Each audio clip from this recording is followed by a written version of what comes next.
Hi everyone, নমস্কার। আবারও চলে এসেছি আরেকটা নতুন ব্লগ নিয়ে, মানে মিনি ব্লগ নিয়ে। তো আজকে একটু আলাদা।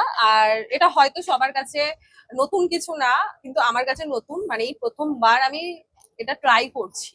আমি জানি না কিরকম হবে, তো এক্সপার্টরা একটু কমেন্ট করে নিও আর অ্যাডজাস্ট করে নিও প্লিজ। কিছু খারাপ মন্তব্য করো না, এটা আমি জীবনে প্রথমবার দিচ্ছি। ছোটবেলায় অনেকের দেখেছি, আমার বাড়িতেও আমার মেজমা বড় মারা দিত বাড়িতে যখন, তখন আমি দেখতাম, বাট আমি কখনো হাত লাগাইনি, কারণ ঘেটে যাবে বলে আমাকে হাত লাগাতে দিত না। বাট আজকে আমি দিতে চলেছি এই যে ব্যাটারটা, এটা বিউলির ডালের ব্যাটার। আর ঠিক ধরেছো, আমি আজকে বড়ি দেবো। তো প্রথমেই আমি একটা থালা নিয়ে নিয়েছি স্টিলের। এই থালাটা ছিল, আর এর মধ্যে একটু সর্ষের তেল বুলিয়ে নিয়েছি। এটা আমি ইউটিউবে ভিডিওতে দেখেছিলাম। তো ট্রাই করা যায়, কেমন হবে আমি ঠিক জানি না। প্রথমবার একটু বেশি ঘন হয়ে গেছে মনে হচ্ছে।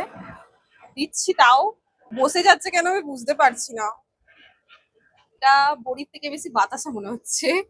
আহ, এবার জানি না কেমন একটা লাগছে, আমার নিজেরই কেমন লাগছে, জানি না টেস্ট কেমন হবে। চেষ্টা করেছি প্রথমবার, কিছু কেউ মনে করো না, আমি জানি কমেন্ট আসবে। প্লিজ কেউ খারাপ কমেন্ট করো না। আমি এটা বড়ি দেওয়ার চেষ্টা করেছিলাম প্রথমবার।